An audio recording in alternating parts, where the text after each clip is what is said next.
in Amsterdam lived a very strong culture of a love for the Jewish people, and it went hundreds of years back. The Portuguese synagogue this year celebrated, of course, it's a 600 years existence. That is history in Amsterdam. So my grandfather was one of the more than few, and he passed it on to my mother, and my mother passed it on to me.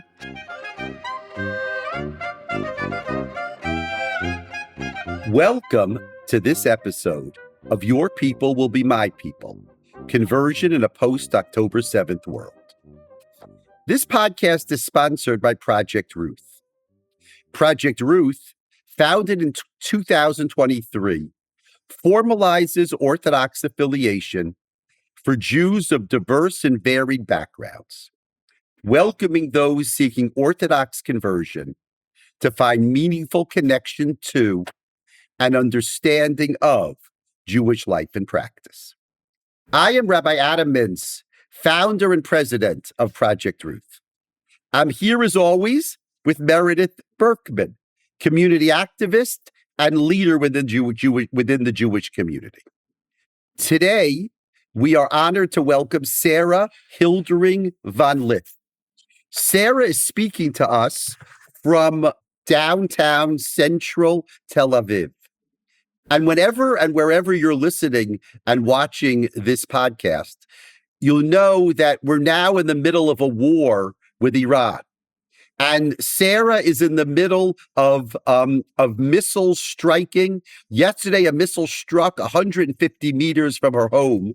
And so we will hear from Sarah. We want to hear from Sarah about her background, about her Jewish journey, about how this all relates to the holiday of Passover, but all in this, with the background of what's going on around her.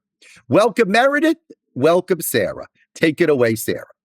Sarah, I cannot wait to hear what brought you to this moment in your life and this moment in time in this place where you are. Please tell us.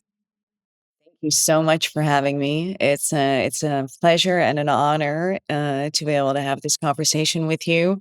The timing is unique, but I mean, as what I've learned and been able to share also in other beautiful stories about the story of Judaism. The story of resilience seems to repeat itself in every generation.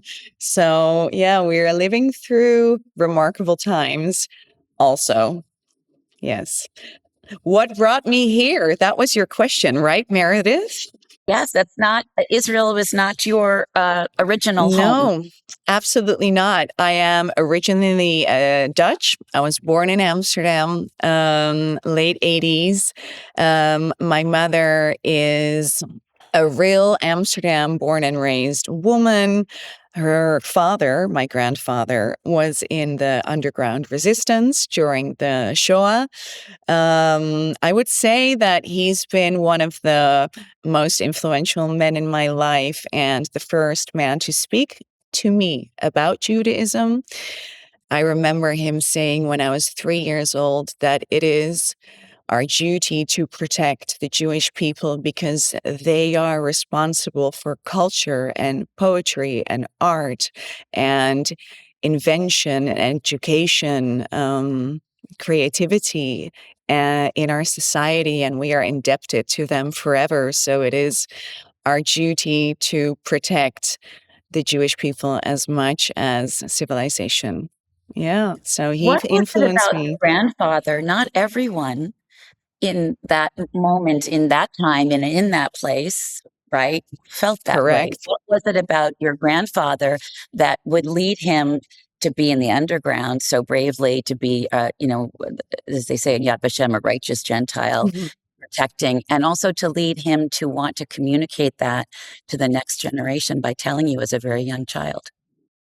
Yes, he did. So, also, he was really born and raised in Amsterdam. And I don't know if you know this, but Amsterdam has a very Yiddish second name, which actually we refer to as its first name, and that is Mokum, Mokum, which is Yiddish for Amsterdam. And I would say that most of the street language in Amsterdam is Yiddish. So, as a child born in the 80s, it was very much part of your culture. You would say mazel as like a good luck, or you would say meshucha as that's crazy, you know? So, far before we even knew the etymology or the culture behind our own city's history, we knew Judaism, right? So for him, I would say perhaps yes, 73%. There are many things historically our country cannot be proud of, but in Amsterdam lived a very strong culture of a love for the Jewish people, and it went hundreds of years back. The Portuguese synagogue this year celebrated, of course, it's a 600 years existence. That is history in Amsterdam. So my grandfather was one of the more than few. And he passed it on to my mother, and my mother passed it on to me. Yeah. That's beautiful. I've never heard that. I don't know. I mean, I know Yeah. that there were many Dutch who were brave and tried to protect the Jews, but that I did not know. Adam, did you know that there's a Yiddish name I for did Amsterdam? not know that. Did That's not know any of that. fascinating. We got Sarah. We're going to do some research after we finish. Yeah, absolutely. You must. And so that is probably to circle back to why we are speaking today and why we're on this call. That is probably also why the last 2 years have been such a shift for me in my life, and also transformative in terms of my faith and my purpose. But before that, a very intrinsic connection to the city of Amsterdam, and with that, Judaism, and with that, a sense of responsibility to not have history repeat itself. And after the first pogrom in Amsterdam, which was 24 November, 2023, I simply won't forget that date because it had such an impact on me personally. And I remember friends, we were setting up WhatsApp groups, and people that were observing Shabbat all drove around the whole night. Tell everybody what happened. This is, you're referring to after the soccer game, is that right? Yes, the Maccabi game. Tell everybody what happened. Yes, terrifying. That's correct. I had actually flown back from Israel that night. And so I had arrived around 2 a.m. and I was hardly to bed when we got emergency phone calls about we didn't even know what was going on yet. Truly, the idea of a pogrom is shocking yet not surprising. So you get with the program within 5 minutes, and everybody just got together, strategized, was driving around, driving people that we didn't know, that we recognized as being Jewish, literally driving on the street and just knowing that's a Jew, that's a Jew. And then in Hebrew, code words even, or like being so aware of the fact that there were a lot of people around that made the environment very unsafe for us and for those people. But many people in the Jewish community, including the observant community in Amsterdam, were very brave that night and just drove into the city, started picking up Maccabi football players and driving them to hotels and driving them to safety. And they stayed with us in our homes. Yeah, it was a terrible night, but from Israel. So yeah, I know. I had landed the night before, and I was back. What were you doing in Israel then? I mean, that I want to put that all together, please. So, just to take 7 October, I guess, as a starting point. As you know, I worked in the music industry. I had an executive position at a major label company. I was well within my lane working as a global head of electronic music. And so a massacre at an electronic music festival felt not only like pivotal moments that you will never forget in time, where you were standing, what you were smelling, what you were experiencing when you hear that news. I would say that that goes for me, for my personal life, but also my professional life, because it was so in my industry, and experiencing the silence that followed after such an event from my own colleagues, from people I had worked with and considered mentors for 10 or 15 or 20 years. My father was in a concentration camp, so I'm second generation daughter. And one of my colleagues, when I said something about what monsters would do something like that, I was corrected, and I was spoken to by what monsters would organize a festival next to a concentration camp. And so the huge gap in understanding of the experience of the events, but also all the contextual causality and the geopolitics, where probably other people started paying attention on 8th October. For us, of course, our connection to Israel, but also perhaps our experience with terrorism, goes further back than that. So I experienced a very big shift in the music industry, in people not wanting to listen, people not wanting to learn, people having a very big problem with empathy, with regards to something that should receive astonishing amount of overwhelming response and support in an industry where we all work in. So you need to imagine, we do not go to a festival once or twice a year. This is our work week. So it would be like trying to explain to you how that would happen in your place of work, in your office, and somebody would just walk in. But in psychology, trauma is described as a first and a second moment of impact, and it is very much documented that the second moment of impact is more traumatic for people because of the silence, because of the lack of the fact that it's almost like it didn't matter because it didn't happen. And that's what I experienced in the music industry. And for me, it was just unacceptable to work in an industry that I had given so much of my time, my energy, my expertise, but also my love. And I'd have, of course, long-standing relationships with people that I had seen as a source of inspiration for years. And they started to say things that were not only historically incorrect and untrue, but the cracks started to show in how we treat each other versus how you treat the other. And that inspired me to speak up and to open up. And I already had quite some platform, having hosted diversity and inclusion panels at leading music conferences. So when the Me Too movement had its turn, and when the Black Lives Matter movement had its turn, I had experienced overwhelming popularity and support for my opinions on standing up for minorities. I drafted a code of conduct for the electronic music industry for its trading body, and it was published or platformed on BBC News Hour.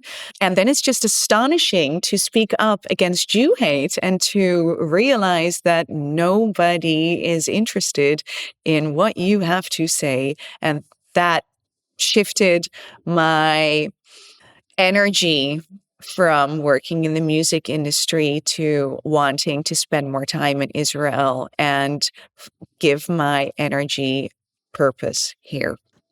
But you were not yet Jewish at that time. Is that correct? Correct. So what led you, is it that led you to learn more about Judaism and to want to become Jewish? Maybe you could explain that. A lot of people we've That's interviewed a good question. will say, well, I always felt something, or it felt resonant. So I would be curious, I mean, obviously to be told by this man who has such an impact on your life and whom you admire, that the importance of Judaism in the world and the importance of the protection of that people, Mm-hmm. I would assume that was, as you said, that was a guiding principle of your life. Yes. But that's different than wanting to join a people of faith. So could you explain that, please? Absolutely, Meredith.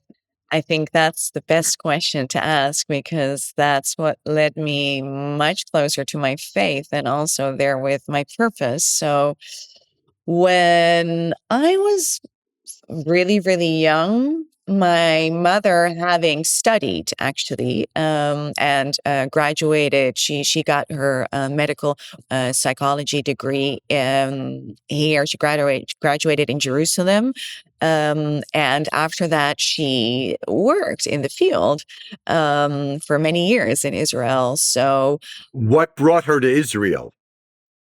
truly, I think she went there once wanting to study in not only abroad in a country that she would love to experience, but also it was simply one of the best curriculums. So she went here because the quality of the education of trauma psychology was simply the highest here. So it was a curriculum she was looking forward to. She then did an internship here, and then she fell in love with the country. And she, as well as I, have had a very emotional homecoming experience traveling to Israel for the first time. So the feeling of belonging that I never quite had in the Netherlands, I so experienced in Israel, and there is just no denying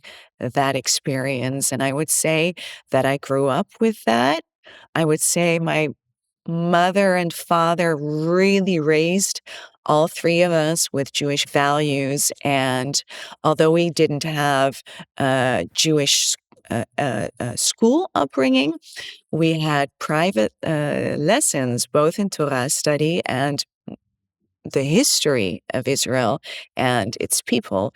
So we were raised with it in some form. We observed the high holidays and Pesach, and we would light the candles, and we would definitely consider Judaism a central part of our home, but it was never something practiced outside, that we didn't have ties with a community. My mother was very much independent in her ways. And so the community part, I found myself, and it started sooner than 7 October, actually, for me, because I wanted to work on a kibbutz after my high school. So when I was 17, I traveled here by myself. And that was during the second Intifada. And I had Intifada experience that is considered probably very average by now, but I was in the Chabad bombing in the Sinai desert of the Hilton. So my trip was cut short and it was quite a traumatic event. I saw, it's undescribable what you see when you experience such a terror attack. And what you experience after the period of shock and sadness and anger and mourning is just pure light and faith. And that, when I was 17, and I bought the Tanakh and I just started to read, and I didn't understand a lot, but that was the beginning of my journey, and it was self-study, and I was very shy about it in the beginning, but I've What been, happened between, that's an amazing story. What happened between when you were 17 and the 7th of October? I studied. I went to university. I studied very hard to become a psychologist. I remember, To follow after in your mother's footsteps. yes, and also because helping people is something that I consider a very important purpose for everybody, not specifically myself, but for everybody. And so It was a very rational deduction. I really, really wanted to have a good education, and psychology seemed like the most interesting choice. But it seems like it's a big jump from psychology to electronic music. It is. Well, it is and it isn't. There are two reasons for that. Psychology teaches us also not only to understand the human mind, but also everything that the human mind has ever created. So if you can apply that to business development, and if you can apply that to working in managerial positions, and if you understand that when you inspire people, that is the biggest source of, that's a hard variable outcome, as we would say in psychology, of any successful business enterprise. Keep your employees happy, because well-being is the number one variable in corporate psychology that decides your annual outcome and the turnover of your company. So I continued a specialization. I was very interested in business practices, and I met Professor Bernstein. He was a professor at New York University, and he was on an exchange for about a semester at the university where I studied, Maastricht University in the Netherlands.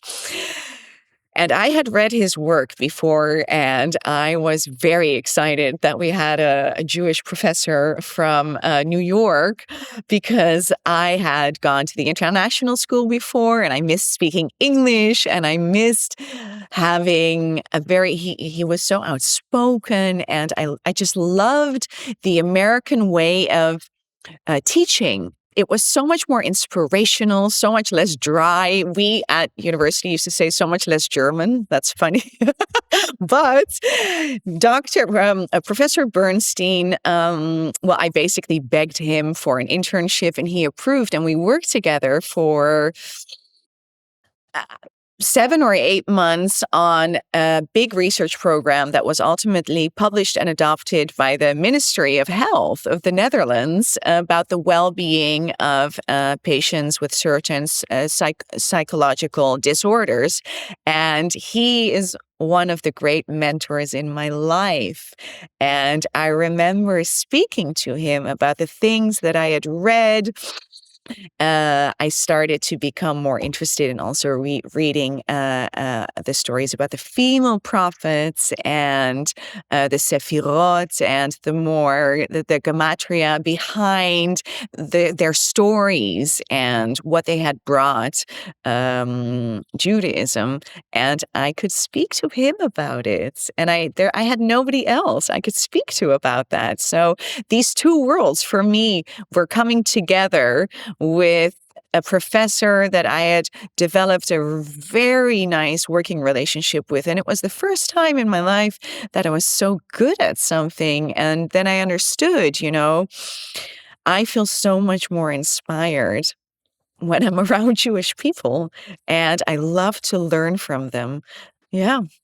Can I ask a question? And I hope this doesn't offend you, but Impossible. well, by that I mean, of course, it's interesting that that it sounds like your grandfather was a great inspiration in both your parents, and then this professor.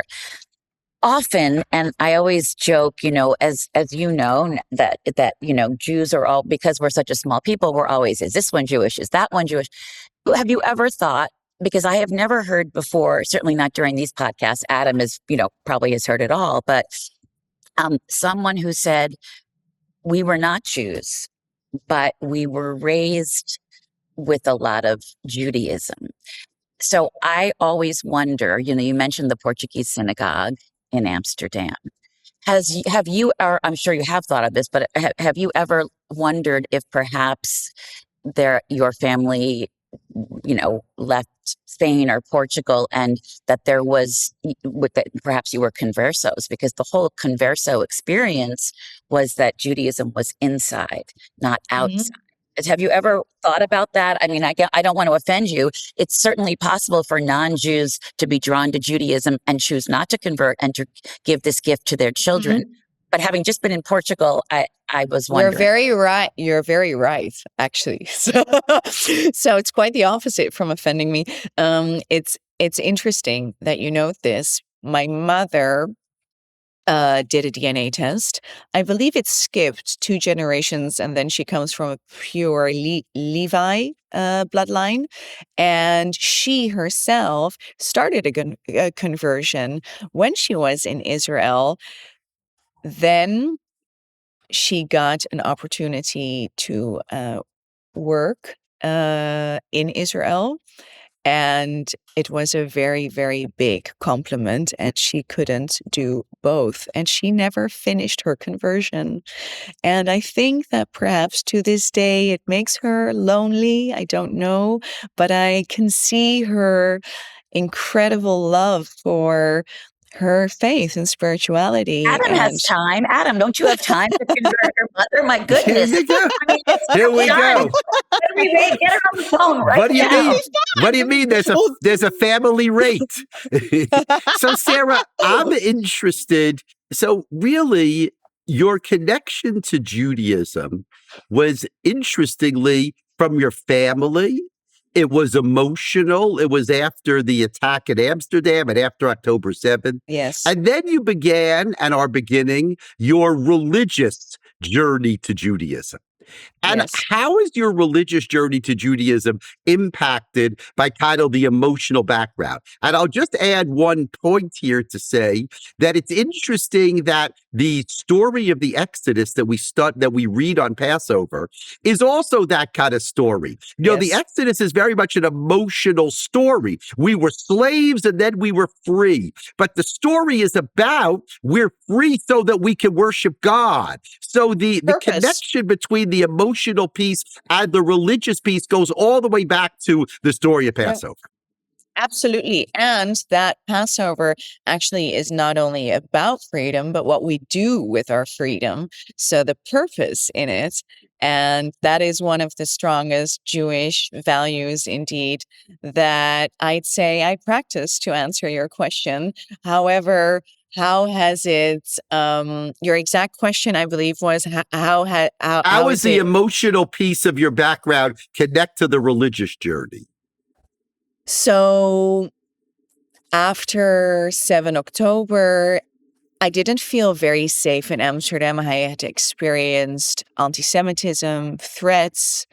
I had experienced an attack in front of my home, and I didn't feel safe to go outside anymore. So I hadn't been outside in the dark for probably a year. And then I just had enough of being afraid, and the only place I wasn't afraid to go was Chabad. And I didn't know anybody there, but I thought, if I go there, it's a very public route. It's very lighted, because we are, especially if I'm not visibly Jewish, but for example, in the summer, I will not take this off. I will not hide this. And I have been spat in my face for it twice in Amsterdam since 7 October. So you make calculations if it's worth it to go outside. And after a period of fear and isolation, going out to light the candles and to understand that practicing faith is not only something you do in isolation, and that it's understood that community is so very important. I just grew the courage to go to Chabad because I knew that you can go there alone, and I didn't feel like an outsider there because I figured Chabad hosts so many tourists and so many people that are passing through. I'll just be somebody passing through. And I didn't want to attract any attention. And then that kind of grew, if I'm very honest. It went from only wanting to go to light the candles and feeling a bit like I was an imposter, perhaps, or not knowing I couldn't read the Hebrew verses yet. So I felt like I didn't belong.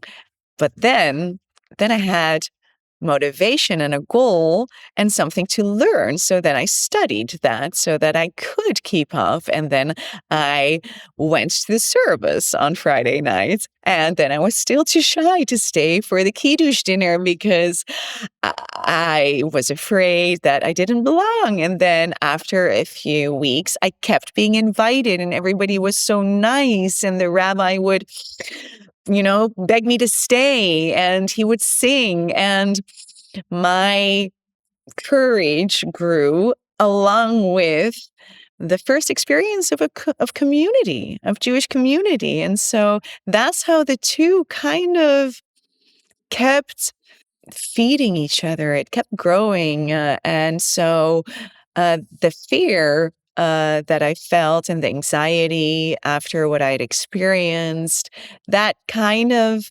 slowly started to ebb away and it was replaced by just joy of studying and learning. But also, I'm a very curious woman. So Judaism is just so fascinating. And the things that you learn, it's really, really, really, it makes so much sense. So that was it. Yeah. And That's so how did that moving. come to Project Ruth? How did that come to you? Yes. I left for Israel pretty sporadically in November last year because I had moved houses. I left the city of Amsterdam for the suburbs of Amsterdam. I had an outspoken profile in Amsterdam, in the media and in the press, speaking out against Jew hate and also institutional Jew hate, including city council Jew hate. So that made me a very unpopular person, though respected. I worked with many, many inspirational people, even if we didn't see eye to eye. I would say that there are so many people like me in Amsterdam that work on protecting the Jewish community, but also platforming their joy and their culture and their history and their pride. I think that's very important also. However, it resulted, unfortunately, in my house being attacked, and there were like certain hate posts on Instagram and on Twitter. So I wasn't safe anymore. Literally, it wasn't simply a feeling anymore. My whole house had to be printed by the police and everything was stolen and tarnished. So I decided I'm just going to leave for a few months and I need to reset. And that gave me an idea to do volunteer work in Israel. So I spent a few months doing volunteer work in Israel, several NGOs really, but mostly working on, of course, aid of the aftermath of 7 October and the war that we've been in. And that's been such a rewarding experience. I believe it's just my place to be here now. And it's more important to focus on building and the light than, what's behind me. So that's what brought me here. Yeah. Honestly, it's so I'm like very, very I'm easy to move, but this in particular, because when you described your childhood experience of Judaism, you talked about it was an internal experience, a profound experience. It was a foundational experience. And the only thing that it lacked was community. And so for you to have found your way to the ultimate place of Jewish community, it's like your whole life is leading you to go home to the ultimate place other than the Upper West Side where Adam and I live. I'm just kidding. To the ultimate place of It Jewish community and continuity. So your whole life is. the path for you to arrive and God willing, perhaps start your own family someday and be part. I mean, that's welcome home in all ways to the Bezrat religion Hashem. and the peoplehood. It's beautiful. It's so inspiring. I, Welcome I, home. Thank you. I couldn't have said it better than Meredith. But now my question is, you experienced all of these anti-Jewish experiences in Amsterdam. You come to Israel, you're basically living in central Tel Aviv, and you're running a few times a day to the bomb shelter Yeah. because of missiles, we say missiles, that are coming from Iran. Yeah. Now, how do you reflect on that? Here you go. You go from Amsterdam, Because where you're you'd be being attacked afraid. because you're Jewish, and Because now you'd you're be going to Tel Aviv at 150 meters from Yeah. your house. You have a missile falling, which is in a lot of ways scarier than a bad thing spitting on you because of your necklace. Well, I had a beautiful reminder yesterday, and I just thank Hashem for those moments of clarity because about an hour after the damage hit Dizengoff Street, indeed, very central Tel Aviv, and it does because you see it. It's such a vivid image of real vulnerability and damage, but also at the same time, it's almost ironic. I saw a news article of a friend of mine that sent it through that the Dominicus Church, one of the biggest national monuments of Amsterdam, yesterday is hosting a summit, and it was called the Summit of the People. I would like to show you a photo, but I can also describe it. The inside of the church was a summit of about, I would say, well, hundreds of people. Francesca Albanese was speaking, the disgraced United Nations You rapporteur. don't need to go into that one. But you know what was the most interesting? I saw it really is true that saying a picture says more than 1,000 words. I saw flags on the inside of the church. So on a national monument, which is actually not even allowed, the flags were probably, I'm going to say this in the metric system, forgive me, 2 or 3 meters wide. And I want to say 7 or 9 meters long, branded of the Palestinian flag and kefias, and it looks like a Third Reich photo.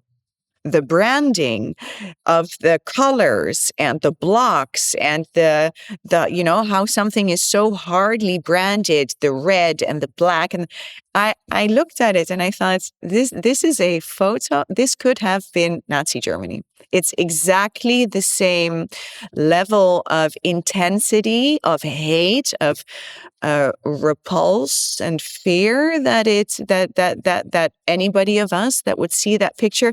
And I saw it as I was sitting in the bomb shelter, and I thought, I am exactly where I want to be. If I would be sitting in that church, that would be more traumatic.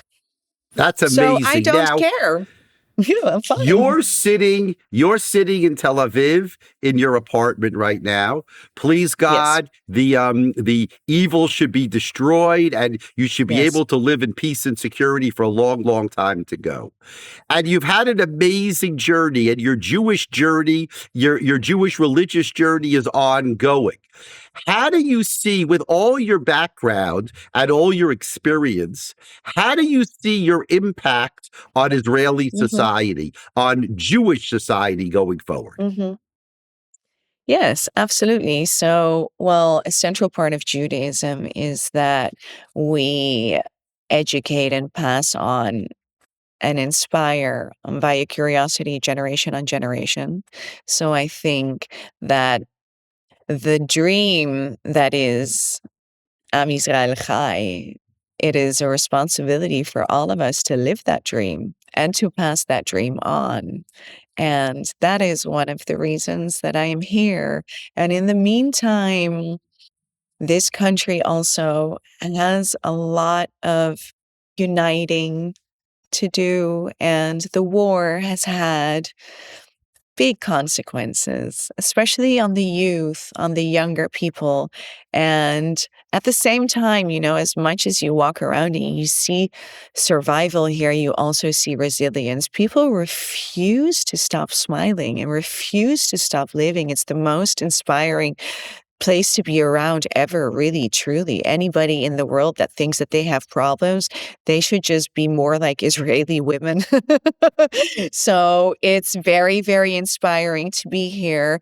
I am a person that requires an inspiring environment in order to thrive myself.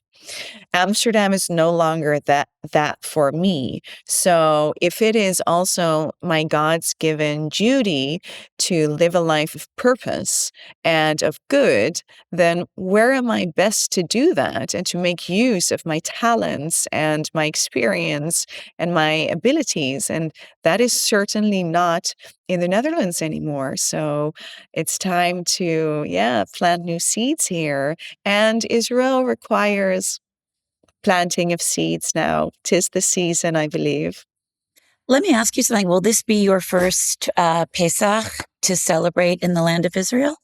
The first one in Israel, absolutely. All the past Pesachs have been in Amsterdam. Yes. And So what are so- you doing this Pesach? Please God, you shouldn't have to run to bomb shelters. What are you doing this Pesach? No, we won't. I hope things will be over by then. We'll see. What I'm doing here, I have wonderful girlfriends, actually, that I got to know via a program where I volunteer. It's called English for Heroes, and we get matched, so to speak, with somebody who really wants to learn business English. That could be somebody from the IDF or their spouses or their children. So it's an IDF affiliated program. And it started as a result of this war because people required reschooling because they were too traumatized or hurt. And we just help them with that. We help them find their confidence. We help them get ready, prepare for interviews and the selection process. We help them with their CVs. We speak conversational English and business English to them, and it creates friendships. And I had these friendships before I decided to stay in Israel or move to Israel, or long before, I'd say probably a year before I really decided to leave Amsterdam. So I already had a reason to come here, and they're all very observant, and I consider them my sisters, and we celebrate all the holidays together. I'm the only one that doesn't have children yet, so for me, it's a lot of fun because I'm at the age now where I'll pay you to babysit, so so I'm everybody's favorite guest because everybody that I know has 4 or 5 children. And then I'm the girl from Amsterdam that comes with the Dutch sweets, and I stay with them. I have some friends in North Tel Aviv, some in Herzliya, and we already made Pesach plans because they know about my conversion. So they're very supportive, very. Yeah. So, you said that you are someone who needs inspiration, but I think you clearly are someone who brings inspiration clearly to those around you. So, really, it's been remarkable to hear your story and to hear your family's story. And I am deeply, deeply moved and grateful that you have come home. Thank you, Meredith. The state of Israel and the Jewish people are the better and the luckier because you have you joining. And Project Ruth is lucky that you have being part of our project as well. So thank you, Sarah. Stay safe. Chag Sameach. Have an amazing Pesach, an amazing Chag Sameach. Passover. And we look forward to continuing to follow your journey, but also to gain from your amazing impact that you're going to make going forward on the Jewish people. Thank you so much. Thank you, Meredith. Thank you, Sarah. Thank you so much. It is an honor, and I cannot wait for us to learn more together. You're such a source of inspiration. Thank you.